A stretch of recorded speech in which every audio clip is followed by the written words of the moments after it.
My name is Atakan. I am from Turkey. I'm doing bachelor. I study computer engineering. I think Ireland still is okay, but when I travel to Britain, especially in London, I saw only 40% of the people are local British. The rest of 60% are immigrations all over the world. Some of the Irish people, they concerned, even last year, lots of protesting against illegal immigration. Yeah. Before, I never realized that. But now, I'm also thinking, what if in our hometowns, in China, in Turkey, Yeah. you see the native Turkish is less than half, and the rest of the people coming from all over the world. So what will you think in this case? For me, even my hometown, because of I lived in Istanbul, and because of my hometown where I lived for 18 years, is now building a nuclear power plant by a Russian company. We are hosting like tens of thousands of Russian engineers, workers, blue collar workers, Wow. white collar workers, Wow. and we now have like a Russian-sided economy. Like they have Wow. their own restaurants, Wow.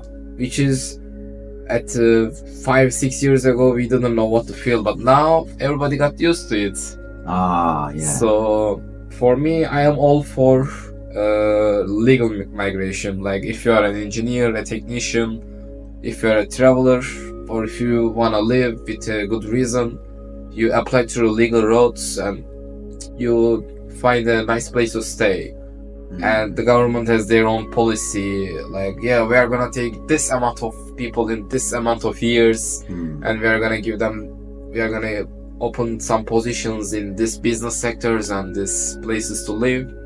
I am all for that. But if you just open the doors and you don't know how many people are coming, you don't know who is coming, you don't know what they are taking with when they are coming in, and you don't know where they are gonna live or what they are gonna do, even if they are gonna work.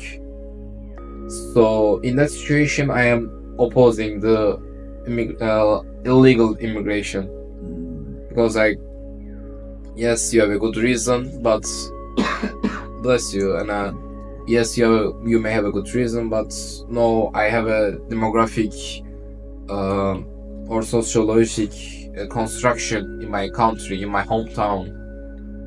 So that's that. Yeah. For example, for my hometown, we have a population of like 120,000 right now. Like my home city, it used to be a big city, but now it is a not so big city. But when they had the plan to make a power plant, like close to like 40-50 kilometers close to it, they arranged like where are the workers gonna stay and what roads are gonna make and where are they gonna go eat, or where are they gonna go have fun, because after you work for 1 week, 1 month, then you wanna spend your money, you wanna take your kids, go to a park, or you wanna meet with your friends, go to a pub, go to a, club. So you decompress and you take your stress out. But if you don't plan those, then it is not gonna be good, because then people are gonna be mad, are gonna be angry, because you didn't plan for it and you don't know what is gonna happen. Yeah, exactly. I totally agree with you. And for example, the employment rates can get affected, and also so many other things. I think this would be a very deep and a complicated topic. Exactly. Like even if you want to work for us, let's say we have to like figure like if we stay here, if we applied here and we got accepted to a company or to a school, and then we started working, what's gonna happen like 5-10 years later? If the government doesn't know and if the government doesn't guide us in a way, then like what can we as a single person can think? Exactly. That's why thankfully Turkish government has planned for Russian immigrations. And are those Russian able to get Turkish passport, or they are just the Russian? Yeah, they all get a special passport, and they all get like the Erdogan and Putin had a special agreement, because it is a nuclear power plant. Just a special example, but in generally in Turkey we had to have so many. We have experienced so many unfortunate events near our borders in the last 30 to 25 years.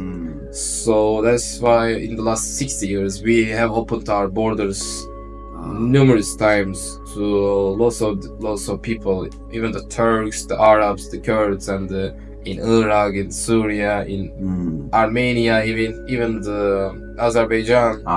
Yeah. Even there was times where we had our disagreements, or we opened our borders and we helped them. And Yeah. right now, before the Taliban came to the power, the Afghan people have come to the Turkey, and before the Syrian civil war in, I think, in 2014 or 2015, they started coming to Turkey, which we didn't know how many years are they gonna stay or what are we gonna do with them, but we just figured it out. And at the end, we just get used to it. We just find a middle point, find a way to get our economy in a track. Because let's say you had 10 workers and you had 10 employees, and now there is like 100 people coming. Now you have to just adjust it to it. Yeah, exactly. But now the Turkish economy is bigger than ever, and there is like more people coming, and they are trying in, and like they are just finding a way, which like how can I say? It is not as bad as people speculate, but it is not the best expected outcome also. That's I think things is getting better. And no matter how much those Russian engineers get paid, I have no idea because I am away from my hometown for some time, but they are getting paid nice because they are specially selected, nice government contract workers. Because like let's say you wanna make a highway, you are a government, you just put it onto bid, and he who makes the highest bid takes it. When it comes to nuclear power plant, there is just like powerful companies that can make this stuff. So they have their like special chief executive engineer, or then like chief operations engineer, and then like senior engineer, or and then just engineers. And it is like there is a pay gap, but they are getting paid in euros. That's what I can say. So will that be higher than local Turkish? Yes, the Turkish lira is a little bit down at the moment against euro and dollar. In fact, 1 euro is I think 38 or 39 Turkish liras at the moment. That's why I feel that sometimes money is just numbers. It's actually a credit whether people trust. If everybody trusts this piece of paper can exchange for money, everybody work hard for them. But in my opinion, no matter we are president, we are king, or we are common people, we always eat 3 meals a day and sleep on one bed. One bed. So if we can have enough things on our hand, I mean, and the rest is kind of like comparison, kind of vanity.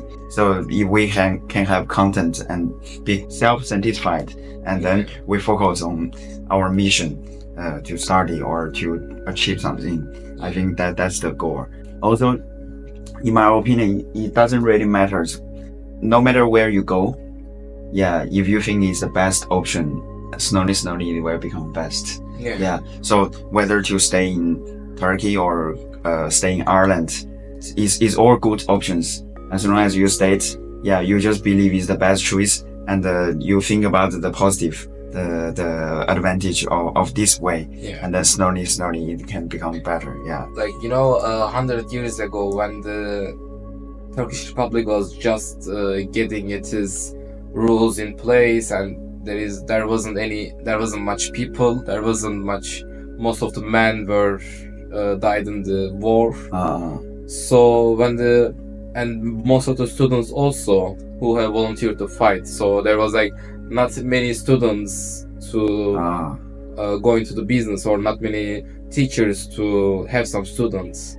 So Atatürk took the people, took the students, handpicked them, sent them to the Europe, and told them like, I'm sending you guys as a, I forgot the saying. I know in the Turkish but I can't translate it. How do you say in Turkish? Sizleri bir ateş olarak gönderiyorum, bir kıvılcım olarak geri dönün. Okay. It means that I am sending you guys as just a flint, as just a small spark, but you guys will come back as a torch, as a fire. Yeah. Probably, yeah, like the opportunities I have got as a 2025 student who have come from like just 100 years ago. My grandfather or grandfather would have been like given arm and a leg to be in that situation, like going to Istanbul to study, then coming to Ireland, which would be like, that would be mind-blowing. But now here I am having my education done. After my education is finished, I will probably go back to Istanbul or another Turkish city, and then probably work. Like, so now you are the modern like overseas student. 好，非常感谢啊！剩下的章节呢，我们会在下周更新，请订阅支持一下吧。